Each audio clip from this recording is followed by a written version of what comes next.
Rajesh law centre में आप लोगों का स्वागत है। आज हम लोग चर्चा करेंगे आईपीसी के एक महत्वपूर्ण विषय पर जो अक्सर बच्चों को परेशान करता है। ये ऐसा एक प्रोविज़न है जो है तो बहुत सिंपल, लेकिन परेशान बहुत करता है बच्चों को, समझ में नहीं आता। संश्रय, हर वर्ग। यहाँ पे संश्रय का मतलब क्या है और इससे जुड़ी हुई जो धाराएं हैं, एक प्रश्न यहाँ से आपके यूपी एपीओ क्रैश कोर्स में जरूर पूछा जाएगा, तो बहुत जो है शिद्दत से इसको समझिएगा। मुश्किल से 10 मिनट का वीडियो है ये। संश्रय को कितनी सरल भाषा में मैंने समझाया है, आप लोग देखिए इसको। अब तक शायद समझ में नहीं आया होगा, या 10 बच्चों में 1-2 बच्चों को ही ये समझ में आता है या आया होगा।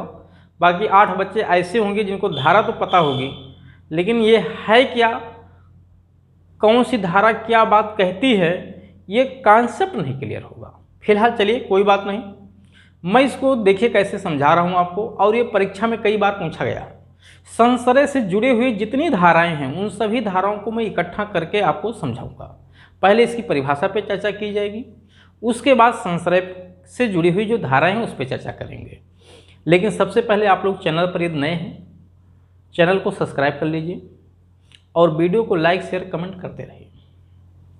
कमेंट आप लोगों का नहीं आता, वीडियो को आप लोग देख रहे हैं, समझ में आ रहा है या नहीं आ रहा है ये मुझे नहीं पता, क्योंकि आपका कोई कमेंट नहीं आ रहा। जब कमेंट नहीं आ रहा तो मुझे कोई पता नहीं कि आपको समझ में आ रहा है या नहीं आ रहा। फिलहाल मैं वीडियो बना के डालता रहूँगा, आप लोग कमेंट करिए, ये आपकी जिम्मेदारी है। आप बताइए कि आपके समझ में आ रही हैं चीज़ें या नहीं आ रही हैं। नहीं आ रही हैं तो और अच्छा परफॉर्मेंस किया जाएगा, उसमें जो कमियां होंगी उनको दूर किया जाएगा। चलिए, एक सूचना आप लोगों के लिए महत्वपूर्ण ये है कि पीसीएसजे यूपीएपीओ के क्रैश कोर्स या फुल कोर्स या मेंस का कोर्स, test series, online class, offline class, सभी प्रकार की सुविधाएं उपलब्ध हैं। आप इस नंबर पर संपर्क कर सकते हैं और अपनी सुविधा अनुसार लाभ उठा सकते हैं। संश्रय का मतलब क्या है? सबसे पहले से संश्रय का मतलब है एक तरह से सहायता देना। किस संदर्भ में सहायता देना? बचाने के लिए। यानी ये एक तरह से गलत सेंस में यूज किया गया है। यानी यहाँ ये अच्छे संदर्भ में यूज नहीं किया गया, गलत संदर्भ में इस शब्द का प्रयोग किया गया है संश्रय, जिसका मतलब है कि अपराधियों को सहायता देना। अब संश्रय में आता क्या है?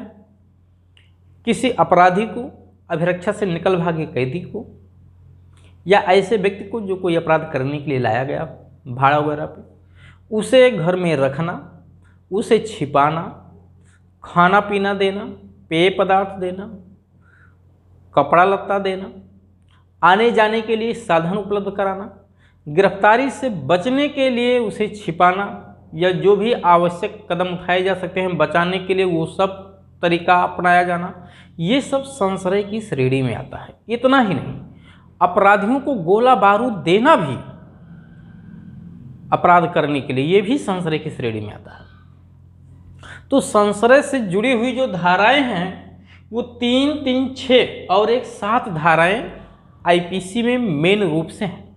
7 धाराएं। धारा 52 का एक धारा है, 52 का संश्रय, ठीक है। ये 52 का में संश्रय की डिफिनीशन दी गई है। ये मूल धारा नहीं है, 1942 में जोड़ी गई है। इसका मतलब है कि संश्रय से जुड़ी हुई जितनी धाराएं थी वो केवल 6 धाराएं थी, 52A बाद में जोड़ा गया है।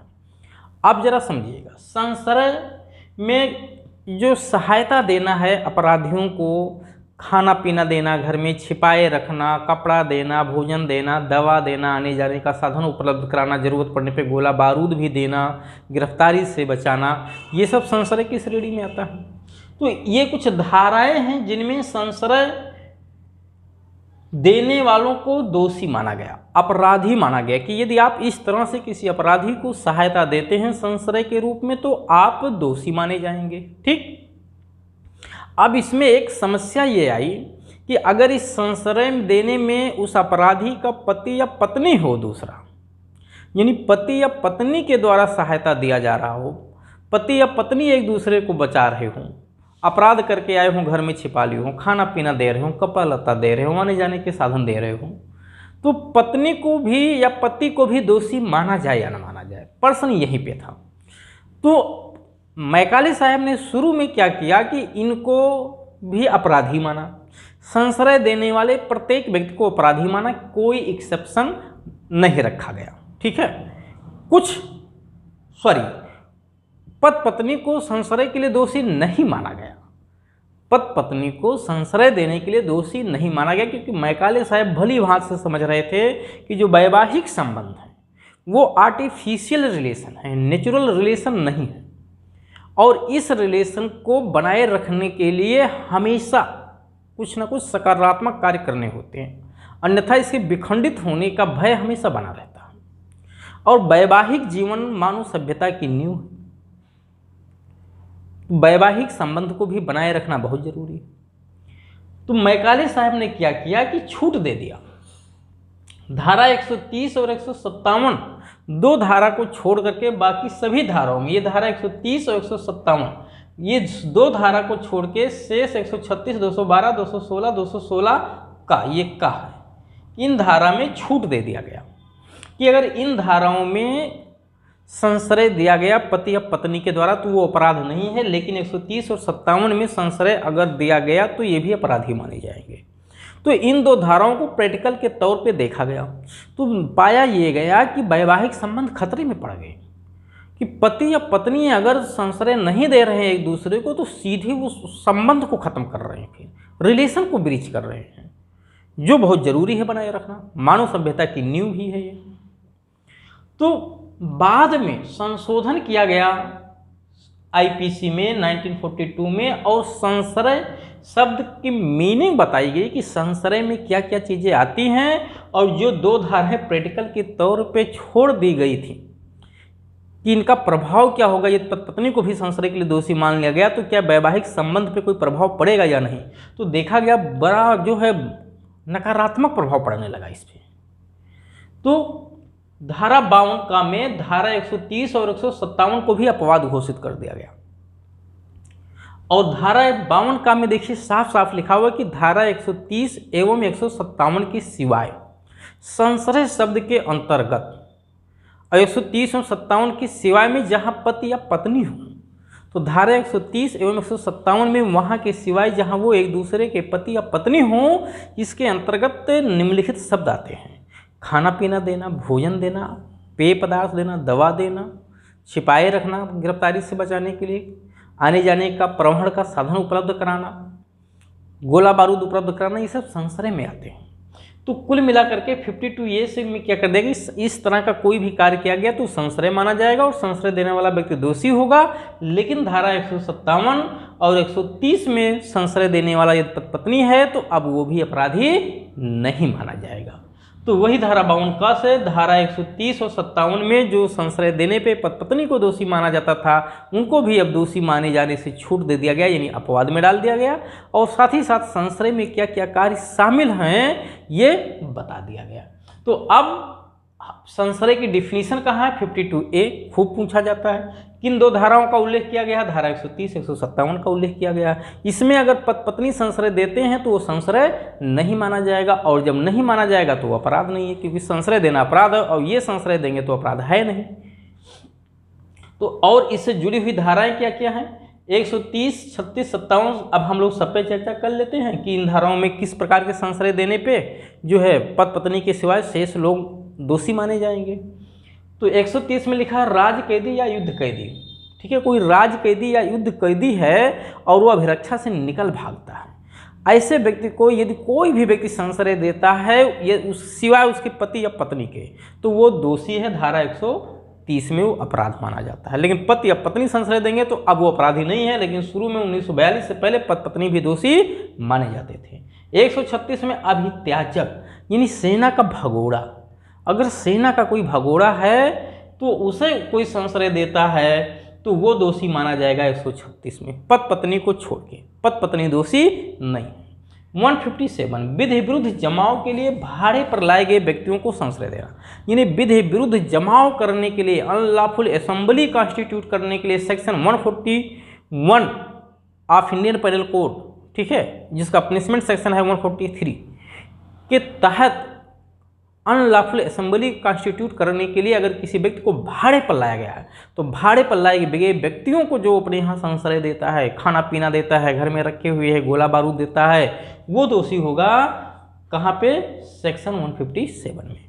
और 212 में अपराधी को संश्रय देना, जो कोई भी व्यक्ति कोई भी अपराध किया हो, उस अपराधी को बचाने के आशय से आप उसे संश्रय देते हैं, अपने घर में छिपाई हुई है किसी भी अपराधी को, मर्डर कर दिया है, रेप कर दिया है, चोरी कर दिया है, लूट कर दिया, डकैती कर दिया है, कोई भी अपराध किया है, और उसको अगर आप अपने घर में छिपाई हुई हो, गोला बारूद देते हो, खाना पीना देते हो, कपड़ा लत्ता देते हो, दवा पानी देते हो, आने जाने का साधन उपलब्ध कराते हो, तो आप किस धारा में दोषी हो, 212। तो इस तरह से अपराध करने वाले किसी भी व्यक्ति को अगर कोई छिपाता है अपने घर में, तो वो संश्रय के लिए दोषी है, धारा 212 का मुकदमा उस पर बनेगा। ठीक, उसके बाद धारा 216 अभिरक्षा से निकल भागे व्यक्ति को, यानी अगर कोई ऐसा व्यक्ति, कोई किसी अपराध का आरोपी जो अभिरक्षा से निकल भागे, जेल से निकल भागे, तो राज कैदी या युद्ध कैदी जो जेल से निकल भागते हैं 130, और जो कोई अरेस्ट हुआ और अभिरक्षा से निकल भागे, तो अभिरक्षा से निकल भागे व्यक्ति को भी संश्रय अगर कोई देता है तो धारा 216 में दोषी माना जाता है। उसके बाद है लुटेरों या डाकुओं को संश्रय देना, जो लुटेरे हैं, लूट करने वाले लोग हैं, डकैत लोग हैं, इनको अगर संश्रय देते हैं, घर में छिपाते हैं, खाना पानी देते हैं, दवा दर्पण देते हैं, कपड़ा लत्ता देते हैं, आने जाने का साधन उपलब्ध करते हैं, गोला बारूद देते हैं, तो धारा 216 का अपराध बनेगा। हाँ, अब अभिरक्षा से निकल भागते हैं तो पुलिस अधिकारी को फिर से अरेस्ट करने की पावर है। इससे जुड़ी हुई बहुत सारी ऐसी धाराएं हैं जो इनडायरेक्टली आपको जानना जरूरी है, लेकिन यहाँ पे मैं केवल संश्रय का पर वीडियो बना रहा हूँ। संश्रय से जुड़ी हुई धाराएं कौन कौन सी हैं और उनका मीनिंग क्या है, उसमें किसको अपवादित घोषित किया गया है, केवल इसी से जुड़ा हुआ वीडियो, इस नाते मैं केवल इतना ही आपको समझाया हूँ। और आप लोग बिल्कुल चैनल को लाइक करके और सब्सक्राइब करके रखिए, ठीक है। बहुत सारे वीडियो इस तरह से आईपीसी में, ठीक है, जो किसी भी चैनल पे आपको नहीं मिलेगा, वो वीडियो आपको इस चैनल पे उपलब्ध कराया जाएगा, जो डायरेक्ट आपके किसी भी एग्जाम में, चाहे एपीओ का एग्जाम हो, पीसीजे का एग्जाम हो, एचजेएस का एग्जाम हो, इंटरव्यू हो, हर तरह से आपको फायदा पहुंचाने वाला। जब आप कॉन्सेप्ट समझे रहेंगे कोई दिक्कत आपको नहीं आएगी। तो आपने समझ लिया ये महत्वपूर्ण धाराएं हैं। इसमें कभी कभी सजाएं भी पूछी गई हैं, जैसे अपराधी को संश्रय देना। अब अपराधी को संश्रय देने में ये क्वेश्चन यहाँ से पूछा गया कि अपराधी को संश्रय देने में सजा कितनी मिलेगी। तो अपराधी को संश्रय देने के लिए जो सजा का पैरामीटर है ना, वो 3 पार्ट में बांट दिया गया, कहीं 2 पार्ट में बांट दिया गया। मृत्युदंड से दंडनीय अपराध का कोई अपराधी है, मर्डर वगैरह किया है, उसको संश्रय देना, रेपिस्ट है उसको संश्रय देना, आजीवन कारावास दंडनीय अपराध का आरोपी उसको संश्रय देना, कारावास दंडनीय अपराध का अपराधी उसको संश्रय देना। तो सबके लिए बराबर एक ही व्यक्ति को, जैसे मृत्युदंड से दंडनीय अपराध का कोई आरोपी है उसको संश्रय दिया जा रहा है, एक व्यक्ति ने चोरी के अपराध में किसी चोर को संश्रय दिया, तो दोनों को सजा बराबर तो मिलेगी नहीं, क्योंकि एक बहुत बड़े अपराध के अपराधी को संश्रय दे रहा है, एक छोटे अपराध के अपराधी को संश्रय दे रहा है। तो आप देखेंगे धारा 212 में 3 प्रकार की सजाएं लिखी हुई है। मृत्युदंड से दंडनीय अपराध के आरोपी को अगर कोई व्यक्ति संश्रय देता है, जैसे डकैती, हत्या से डकैती हुई हो, मर्डर हुआ हो, culpable homicide not amounting to murder हुआ हो, ठीक है, 12 वर्ष से कम आयु की बच्ची के साथ रेप हुआ हो, या ऐसे महिला के साथ रेप हुआ हो जो कोमा में चली गई हो, या रिपीटिशन हुआ हो रेप का, तो यानी कुल मिला के उन धाराओं में जिसमें सजा मृत्युदंड से दंडनीय हो, ऐसे अपराध में अगर अपराधी को आप संश्रय देते हैं तो 5 वर्ष तक का कारावास प्लस जुर्माना से दंडनीय है। ये एग्जाम में क्वेश्चन पूछा भी गया है धारा 212 में। तो मैंने कोशिश किया आपको समझाने के लिए संश्रय से जुड़ी हुई वीडियो पे, ठीक है। आप लोग कमेंट में जा करके बिल्कुल बताइएगा कि ये वीडियो आपको समझ में आया कि नहीं। मैं हर एक उस स्टूडेंट से जो इस वीडियो को देखेगा उससे गुजारिश करता हूं कि आप कमेंट बॉक्स में जा करके बताइएगा कि संश्रय पे इससे पहले आपका कॉन्सेप्ट क्या था और वीडियो को देखने के बाद क्या कॉन्सेप्ट हुआ है। ज़रूर आप इस पर कमेंट करके मुझे बताइएगा। आप किसी भी वीडियो पर कमेंट करिएगा या नहीं, लेकिन इस पर कमेंट करके ज़रूर बताइएगा।